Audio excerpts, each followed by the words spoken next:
मैं अपने कमरे में आया और बाथरूम में घुस गया। मैं पानी निकालने वाला था कि गोगी की आवाज आई।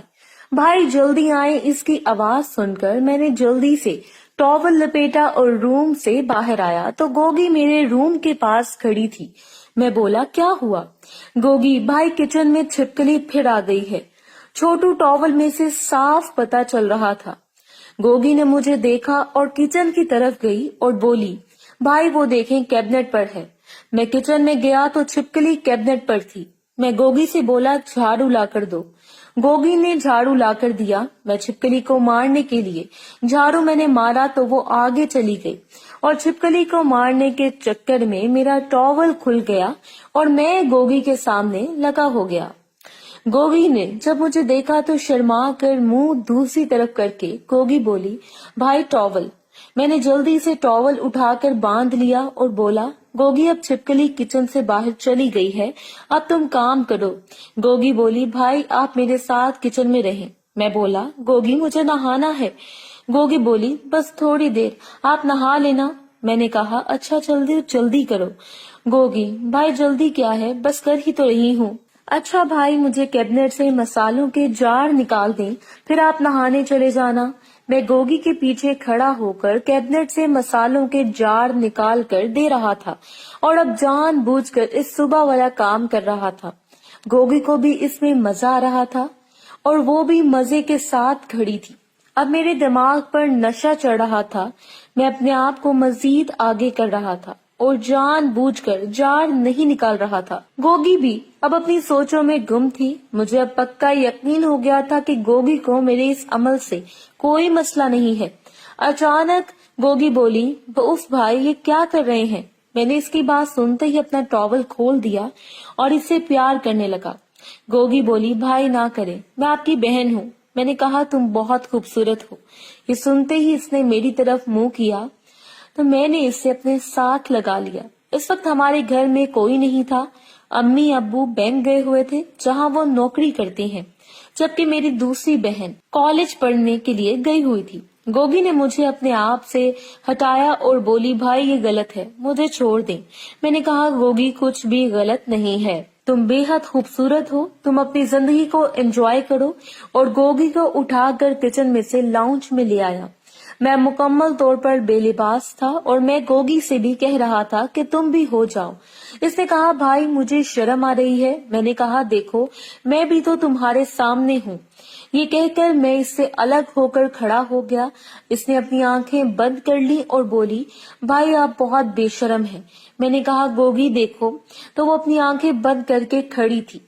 इसका सांस तेज तेज चल रहा था, जिसकी वजह से वो और भी खूबसूरत लग रही थी। वो अभी भी अपने दोनों हाथ आंखों पर रखकर खड़ी थी। मैं आगे बढ़ा और इससे प्यार से कहा, अब तुम शर्माना छोड़ो और मेरी तरह बेलिबास हो जाओ। इसने कहा, भाई मुझे बहुत शर्म आ रही है, आप ऐसे ही कर लें।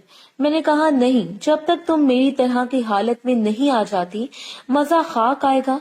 वो अपनी आंखों पर हाथ रखकर खड़ी थी। मैं आगे बढ़ा और इसे लिबास से आजाद करने लगा।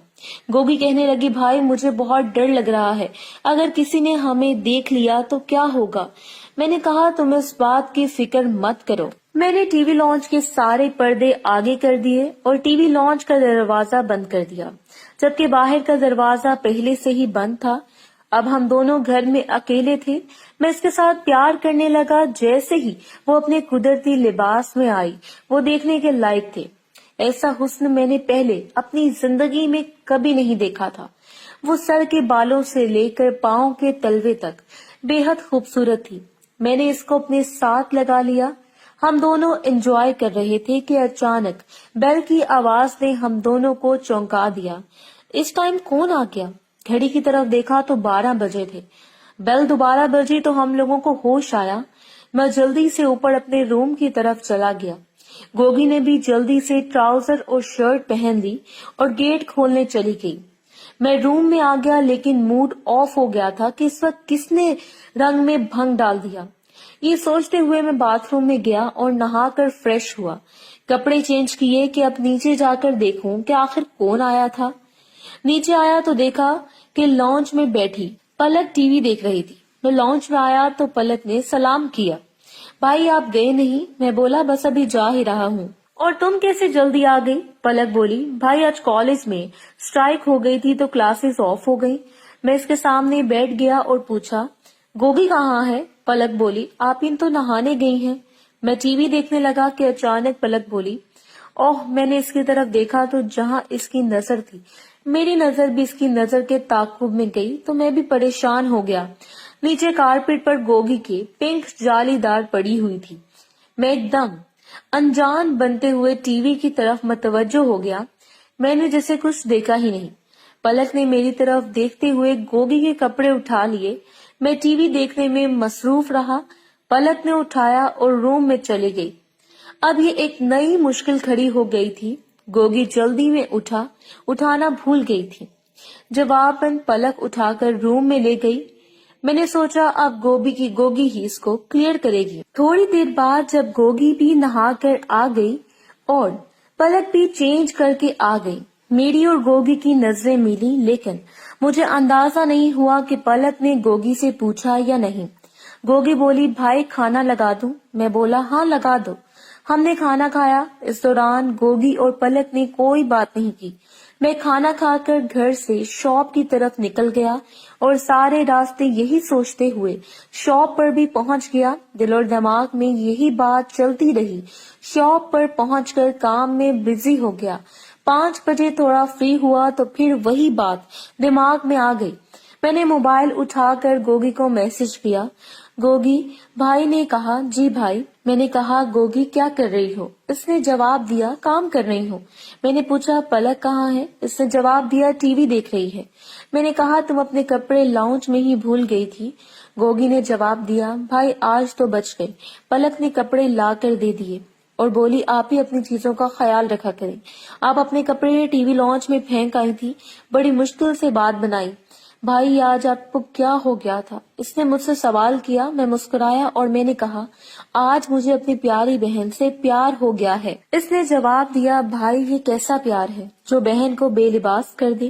میں نے جواب دیا گوگی اس پیار کا مزہ ہی الگ ہے. کیوں تم کو اچھا نہیں لگا؟ اس نے جواب دیا بھائی پتہ نہیں مجھے تو سمجھ نہیں آ رہا یہ ایک دم سے آپ کو کیا ہو گیا. میں نے جواب دیا تم کچھ نہیں سوچو. میں نے اسے اور کہا آئی لو یو. اس نے کہا بھائی یہ نہ کریں میرا موبائل کبھی کبھی پلک بھی استعمال کر لیتی ہے. میں نے اسے کہا تم میسج ڈیلیٹ کر دینا. اس نے کہا ٹھیک ہے لیکن آپ بھی احتیاط کیا کریں. اب میں کام کرنے جا رہی ہوں. میں رات کو تم سے میسج پر بات کروں گا. بھائی نے کہا نہیں بھائی پلک میرے ساتھ ہوتی ہے اس سے رات کو مشکل ہے. میں نے کہا اچھا لیکن میں تمہارے میسج کا انتظار ضرور کروں گا. اس نے کہا اچھا ٹھیک ہے دیکھوں گی بائے. اس کے بعد اس سے بات نہیں ہوئی. میں بھی دکان پر بزی ہو گیا. رات 10 بجے دکان بند کی اور گھر آ گیا. رات کا کھانا ہم سب ساتھ ہی کھاتے تھے. میں گھر آیا تو سب لوگ ٹی وی لانچ میں بیٹھے ٹی وی دیکھ رہے تھے. امی ابو کو سلام کیا. پلک بولی بھائی جلدی سے فریش ہو کر آئیں بہت بھوک لگی ہے. میں نے کہا بس تم لوگ کھانا لگاؤ میں فریش ہو کر آتا ہوں. میں اپنے روم میں آیا شاور لیا اور چینج کر کے نیچے آ گیا. ٹیبل پر کھانا لگا ہوا تھا. میں نیچے آیا تو سب لوگ ٹیبل پر آ گئے. گوگی اور پلک میرے سامنے بیٹھی تھی. میرے ساتھ امی تھی. گوگی کی طرف دیکھا تو وہ نارمل انداز میں کھانا کھا رہی تھی کہ کھانا کھاتے ہوئے ابو بولے کامی گھر میں سب مجھے کامی کہتے تھے. میں بولا جی. انہوں نے کہا تمہاری پھپھو کی بیٹی کی شادی کا کارڈ آیا ہے اگلے ہفتے کو شادی ہے. میں نے کہا میرا تو مشکل ہے آپ کو تو پتا ہے میں دکان بند نہیں کر سکتا. آپ لوگ چلے جائیں. پلک نے کہا بھائی چلے نا بہت مزہ آئے گا. گاؤں کی شادی خاص ایونٹ ہوتا ہے ہم لوگوں کے ساتھ آپ چلے نا. میں نے کہا پلک میرا بھی دل کر رہا ہے لیکن میری مجبوری بھی تو سمجھو نا. میری مجبوری ہے میں نہیں جا سکتا.